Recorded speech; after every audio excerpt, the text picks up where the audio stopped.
meus queridos alunos do 9º ano, o tema da prova de vocês é protozoários e para a gente começar essa aula, vamos primeiro analisar esse nome. Proto significa simples, zoário, animal. Só que, de forma alguma, você pode falar que esses organismos, por mais que o nome deles, diga isso para você, jamais você pode falar que eles são simples animais, pelo fato de todos os protozoários serem organismos unicelulares. Tais como, por exemplo, as amebas, os tripanossomos, os paramécios, os toxoplasmas, as giardias, são todos protozoários que podem ser de vida livre, podem ser parasitos, e todos eles têm essa característica em comum de serem unicelulares. Porém, acredita-se que há milhares de anos atrás, alguns protozoários podem ter se unido e formado as primeiras colônias animais, que deram origem aos animais mais simples, tais como as esponjas do mar. Porém, quando nós analisamos um protozoário de forma isolada, nós percebemos que eles têm uma célula que é eucarionte, visto que somente as bactérias que têm aquela característica de serem procariontes, são organismos que podem ser de vida livre, podendo tanto habitar ambientes de água doce, ou seja, liminociclo, ambientes como rios, lagos, lagoas e etc., ou então serem de água salgada. E há uma diferença muito importante entre protozoários de água doce e água salgada que a gente vai ver daqui a pouquinho. Agora, quando os protozoários não são organismos de vida livre, eles podem ser parasitos, ou seja, podem ser causadores de doenças. E toda doença causada por um protozoário, ela é denominada de protozoose. Da mesma forma que uma doença causada por vírus é conhecida como virose, uma doença causada por bactérias, bacteriose, e uma doença causada, no caso, por fungos, micose, e pelos protozoários, protozoose.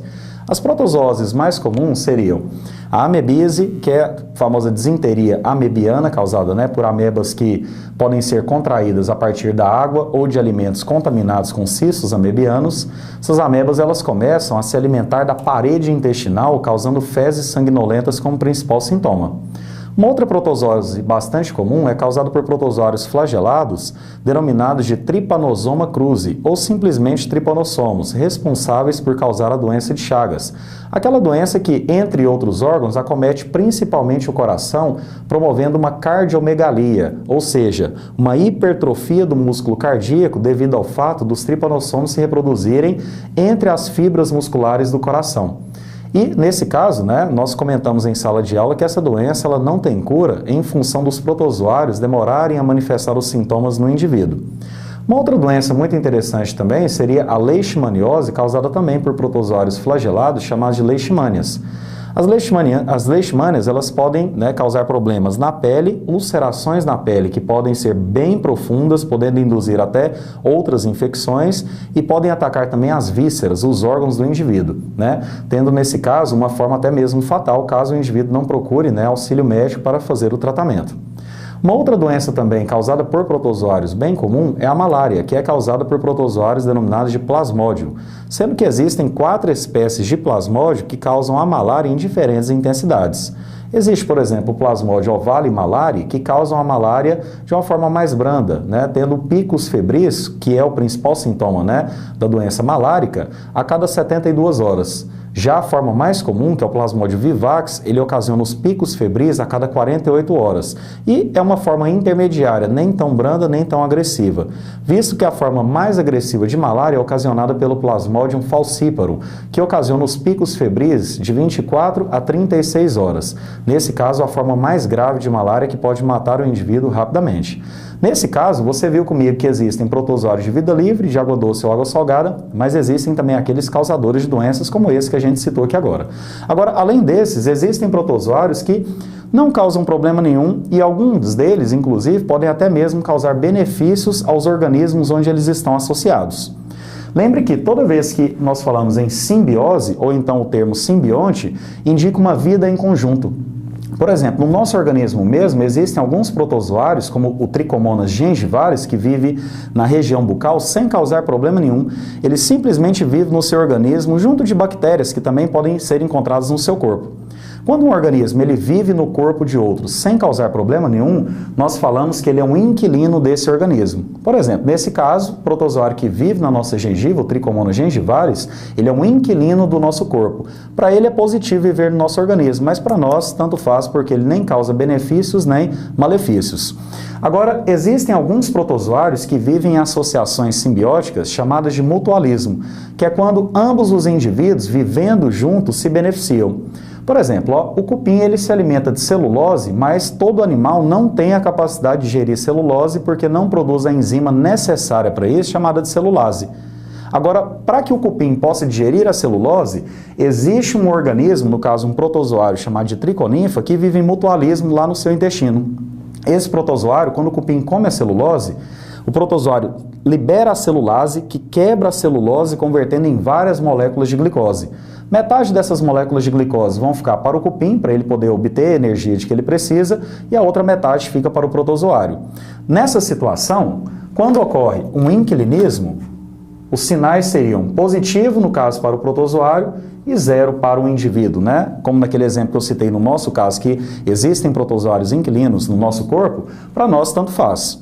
Agora, no caso de protozoários que são mutualísticos com outros organismos, como ambos vão se beneficiar, como no caso da triconinfa e do cupim, a relação seria positiva para o cupim e seria também positiva para esse protozoário, ok? Agora, analisando a célula de uma ameba, que é o exemplo típico de protozoário que nós temos, nós podemos perceber o seguinte: é uma célula que, assim como todas as demais células que nós estudamos, tem o envoltório que separa o meio interno do meio externo, que é chamado de membrana plasmática. É uma célula eucarionte, porque você percebe que ela tem um núcleo contendo todo o material genético dessa ameba. E as amebas, quando são de água doce, não somente as amebas, todos os protozoários, quando são de água doce, apresentam essa organela específica que é chamada de vacúolo pulsátil ou vacúolo contrátil. Por que isso acontece? Porque os protozoários de água doce, normalmente, eles são hipertônicos, ou seja, mais concentrados em sais do que o meio onde eles são encontrados, nesse caso, água doce.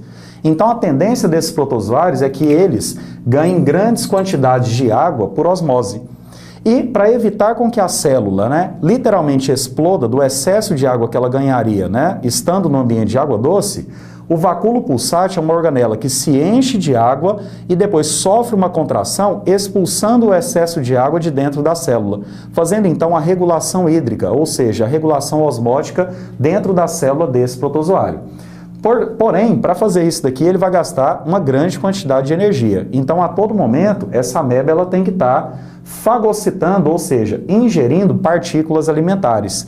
E, normalmente, os protozoários, quando são de vida livre, eles podem se alimentar de bactérias, podem se alimentar de algas unicelulares e até mesmo de outros protozoários, existindo até espécies canibais, que se alimentam de outros indivíduos que pertencem à mesma espécie dele. Lembrando que, quando ele faz essa ingestão de partículas, essas partículas vão ficar envolvidas pela membrana plasmática, formando uma espécie de vacúolo alimentar, que sofrerá depois a digestão para que haja a produção de energia a partir desse alimento. Porém, no caso dessas amebas aqui em específico, elas utilizam como modo de locomoção a sua própria membrana plasmática, formando essas projeções que nós denominamos de falsos pés ou pseudópodes, que servem tanto para ela capturar o alimento, nessa situação aqui bactérias, organismos bem menores do que no caso uma ameba, e também esses pseudópodes vão servir para ela garantir a sua locomoção. E é de acordo com a locomoção que os protozoários são classificados. Por exemplo, no caso das amebas, elas se locomovem e também capturam o seu alimento através dessas expansões da membrana plasmática que são denominadas de pseudópodes, falsos pés. E ali eu fiz uma representação, mais uma vez de uma ameba, só que aquela outra representação que eu fiz é um pouquinho diferente dessa. Visto que, nesse caso, você percebe que essa ameba ela tem um vacúolo pulsátil, então, sabidamente, ela será de ambiente de água doce. Agora, no caso daquela ameba, como eu não fiz o vacúolo pulsátil em sua célula, certamente, se ela for um organismo de vida livre, será de ambiente aquático, porém marinho. Visto que, quando um protozoário é de água salgada, a concentração interna da célula é quase a mesma concentração de sais do meio aquático, no caso, água salgada. Por isso ele nem ganha nem perde grandes quantidades de água, não necessitando da presença do vacúolo pulsátil. Inclusive, se colocarmos amebas de água salgada em ambiente de água doce, acontece aquele probleminha que eu falei para vocês, que iria acontecer nessa ameba se ela não tivesse o vacúolo pulsátil. Ou seja, amebas de água salgada colocadas em ambiente de água doce iriam ganhar tanta água e não conseguiriam expulsar esse excesso de água por não ter o vacúolo pulsátil, que chegariam a explodir nesse tipo de ambiente. Agora, no caso dos protozoários flagelados, como o próprio nome já sugere, né, no caso do Trypanosoma, por exemplo, você percebe que eles são dotados de flagelos. E o flagelo é sempre uma grande expansão da célula, normalmente em pequena quantidade, bem maior do que os cílios que alguns outros protozoários podem ter, e o movimento dos flagelos é um movimento circular. Porém, quando um protozoário de vida livre flagelado bate o seu flagelo, além dele ganhar a locomoção, ele atrai para perto da célula dele algumas moléculas de alimento, nesse caso bactérias. Lembrando que os tripanossomos representam o agente etiológico causador da doença de Chagas. Os protozoários ciliados, como o próprio nome também sugere, se locomovem através de projeções menores da sua célula em maior quantidade e com movimento lateral, diferente dos flagelos que têm um movimento circular. Dessa forma, nós temos aqui o paramécio, onde os cílios, além de auxiliarem na locomoção, o batimento dos mesmos atrai também da mesma forma moléculas alimentares para facilitar a sua alimentação. No caso dos paramécios, eles são protozoários de célula bem mais complexa e encontrados apenas em ambiente de água doce. Então, sempre um paramécio, ele vai ter a estrutura denominada de vacúolo pulsátil ou contrátil, assim como essa primeira ameba que a gente estudou. Agora, os protozoários apicomplexos também podem receber um outro nome. Eles podem ser chamados de esporozoários. Por que esporozoários? Esporozoários porque em algum momento do ciclo vital deles, eles podem formar estruturas denominadas de esporos. Agora, apicomplexos é porque todos os protozoários, né, no caso citados aqui, como por exemplo o plasmódio, que causa malária, são todos parasitas. Então, dentro do grupo dos apicomplexos, nós temos, por exemplo, o Pneumocystis carinii, que é um tipo de protozoário apicomplexo que causa uma forma muito grave de pneumonia. Nós temos os toxoplasmas, que causam a toxoplasmose, né, doença extremamente séria que afeta o sistema nervoso central. E temos também os plasmódios que ocasionam a malária, ou seja, todos os apicomplexos são essencialmente parasitas, não existindo formas de vida livre. Por isso que eles não vão apresentar nenhuma estrutura de locomoção. Vão apresentar, na verdade, na superfície de suas células, uma estrutura que é chamada de complexo apical, que vai facilitar a entrada desse protozoário nas células onde eles irão parasitar e se reproduzir. Por exemplo, no caso da malária, em parte do ciclo reprodutivo, né, desse plasmódio, ele tem que passar primeiro pelo fígado para se reproduzir nas células hepáticas, nos hepatócitos, depois ele vai para a corrente sanguínea para se reproduzir novamente, só que dentro das hemácias do sangue. E sempre quando os protozoários causadores da malária, no caso os plasmódios, se reproduzem, eles fazem uma divisão múltipla, ou seja, um indivíduo dá origem a vários indivíduos de forma assexuada, culminando com a explosão da hemácia. E é isso que vai causar o pico febril. Aí, por exemplo, no caso do Plasmodium vivax, que causa a forma intermediária de malária, a cada 48 horas ele dá o pico de febre, porque é a cada 48 horas que ele termina o seu ciclo reprodutivo dentro das hemácias. Ok? Muito obrigado.